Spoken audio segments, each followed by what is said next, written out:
একটা কথা জিজ্ঞাসা করি আপনাদের কাছে, মনে করবেন না কিছু, আমাদের কাছে জিজ্ঞাসা করি। আপনাদের বলবো কেন, আমি তো আপনাদের একজন। আমাদের লেখাপড়া শিখাইছে কিনা? আমার বাপ মা। আমরা মনে করি বাপ মা। আমাদের লেখাপড়া শিখাইছে কে? আমার আজ ডাক্তারি পাস করায় কে? আজ ইঞ্জিনিয়ারিং পাস করায় কে? আজ সায়েন্স পাস করায় কে? আজ বৈজ্ঞানিক করে কে? আজ অফিসার করে কে? কার টাকায়? বাংলার দুঃখী জনগণের। আপনাদের কাছে আমার জিজ্ঞাসা, শিক্ষিত ভাইরা, যে আপনার লেখাপড়ার খরচ করে দিয়েছে শুধু আপনার সংসার দেখার জন্য নয়, আপনার ছেলে মেয়ে দেখার জন্য নয়, দিয়েছে তাদের আপনি কাজ করবেন, সেবা করবেন। তাদের আপনি কি দিয়েছেন, কি ফেরত দিচ্ছেন, কতটুকু দিচ্ছেন? তার টাকায় ইঞ্জিনিয়ার সাহেব, তার টাকায় ডাক্তার সাহেব, তার টাকায় অফিসার সাহেব, তার টাকায় রাজনীতিবিদ সাহেব, তার টাকায় মেম্বার সাহেব, তার টাকায় সব সাহেব। আপনি দিচ্ছেন কি? কি ফেরত দিচ্ছেন? আত্মসমালোচনা করেন। আপনি চাকরি করেন, আপনার মায়না দেয় ওই গরিব কৃষক, আপনার মায়না দেয় ওই গরিব শ্রমিক, আপনার সংসার চলে ওই টাকায়, আমি গাড়ি চলি ওই টাকায়, আমরা বাইরে থাকি ওদের টাকায়। ওদের সম্মান করে কথা বলেন, ওদের ইজ্জত করে কথা বলেন। ওরাই মালিক, ওদের সংসারই চলে। সরকারি কর্মচারীকে বলবো, মনে রেখো, এ স্বাধীন দেশ ব্রিটিশ কলোনি নয়, পাকিস্তানি কলোনি নয়। যে লোকে দেখবা তার চেহারাটা মতো বাবার মতো, তোমার ভাইয়ের মতো, ওর পশ্চিমের পয়সা ওরাই হবে সম্মান বেশি পাবে, কারণ ওরা নিজে কামাই করে খায়। আর দুর্নীতিবাদ, কে দুর্নীতিবাদ? যে ফাঁকি দেয় সে দুর্নীতিবাদ, যে কাজে ফাঁকি দেয় সে দুর্নীতিবাদ, যে ঘুষ খায় সে দুর্নীতিবাদ, যে স্মাগলিং করে সে দুর্নীতিবাদ, যে আপনার ব্ল্যাক মার্কেটিং করে সে দুর্নীতিবাদ, যে জমি জিনিস হোল্ড করে সে দুর্নীতিবাদ। যারা কাজের কর্তব্য পালন করে না তারাও দুর্নীতিবাদ। যারা বিবেকের বিরুদ্ধে কাজ করে তারাও দুর্নীতিবাদ। যারা বিদেশের কাছে দেশকে বিক্রি করে তারাও দুর্নীতিবাদ। এই দুর্নীতিবাদদের বিরুদ্ধে আমাদের সংগ্রাম শুরু করতে হবে। একটা কথা বলি আপনাদের কাছে, এই দুর্নীতিবাদদের কোনদিন সরকারি আইন করে দুর্নীতিবাদ দমন করা সম্ভব নয়, জনগণের সমর্থন ছাড়া।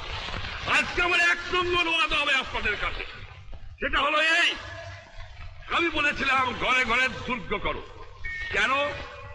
জিহাদ করতে হবে, যুদ্ধ করতে হবে শত্রুর বিরুদ্ধে। আজকে আমি বলবো বাংলার জনগণকে, এক নম্বর কাজ হবে যে দুর্নীতিবাদদের বাংলার মাটিকে উৎখাত করতে হবে। আমি আপনাদের সাহায্য চাই। কেমন করে করতে হবে? আইন চালাবো, ক্ষমা করব না, যাকে পাবো ছাড়বো না। একটা কথা আপনাদের করতে হবে, জনগণে এমন গণ আন্দোলন করতে হবে, আমি গ্রামে গ্রামে নামবো, এমন আন্দোলন করতে হবে যে ঘুষখোর, যে দুর্নীতিবাদ, যে মুনাফাখোর, যে আমার জিনিস বিদেশে চালান দেয়, তার সমাজে বয়কট করতে হবে। এই কথা মনে রাখতে হবে। গ্রামে গ্রামে মিটিং করে দেখাতে হবে, ওই চোর, ওই ব্ল্যাক মার্কেটিয়ার, ওই ঘুষখোর, ভয় নাই, কোনো ভয় নাই, আমি আছি, ইনশাআল্লাহ আপনার অত্যাচার করতে দেব না। কিন্তু আপনাদের গ্রামে গ্রামে আন্দোলন করে, পারে কে ছাত্র ভাইরা পারে, পারে কে যুবক ভাইরা পারে, পারে কে বুদ্ধিজীবী পারে, পারে কে জনগণ পারে, ঘরে ঘরে আপনাদের দুর্গ করতে হবে। সে দুর্গ করতে হবে এই জন্য যে দুর্নীতিবাদকে খতম করো, বাংলাদেশে দুঃখী মানুষের দুঃখ মোচন করো। এই দুর্নীতিবাদ যদি খতম করতে পারি, শতকরা 25 থেকে 30 ভাগ দুঃখ বাংলার মানুষের চলে যাবে। এত চোরের চোর, চোর কোথেকে যে পয়দা হয়েছে আমি জানি না। পাকিস্তানের সব নিয়ে গেছে, কিন্তু এই চোর চুপ ফিরে গেছে আমার কাছে। এই চোর নিয়ে গেলে আমি বাঁচতাম, কিছু দালাল গেছে, কিন্তু চোর গেলে বাঁচা যাবে।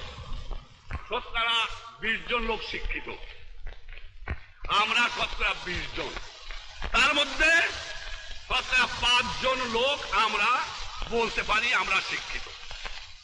আজকে একটা কথা প্রশ্ন আমার, এই যে দুর্নীতির কথা বললাম, আমার কৃষক দুর্নীতিবাদ না, আমার শ্রমিক না। তা কে? ঘুষ খায় কারা? স্মাগলিং করে কারা? বিদেশি এজেন্ট হয় কারা? বিদেশে টাকা চালান দেয় কারা? ভোট করে কারা? এই আমরা যারা শতকরা 5 জন শিক্ষিত লোক, এই আমাদের মধ্যে ঘুষখোর দুর্নীতিবাদ, এবং আমাদের চরিত্রের সংশোধন করতে হবে, আত্মসমালোচনা করতে হবে। এই দুর্নীতিবাদ এই শতকরা 5 জনের মধ্যে, এর বাইরে নাই। কেন নাই? আমার কৃষক দিন ভরে পরিশ্রম করে। আর শিক্ষিত সমাজকে একটা কথা বলবো, যে আপনাদের চরিত্রে আমাদের চরিত্রে পরিবর্তন হয় নাই। একজন কৃষক যখন আসে খালি গায়ে লুঙ্গি পরিয়া, আমরা বলবো এ বেটা করতে গাইছিস, বাইরে বয় বাইরে বয়। একজন শ্রমিক যদি আসে ওইখানে না, এই রিক্সাওয়ালা এভাবে চলিস না, এই পায়ে দমনটা করিস না, তাচ্ছিল্যের সঙ্গে কথা বলে, তুচ্ছ করে। পরিবর্তন করতে হবে।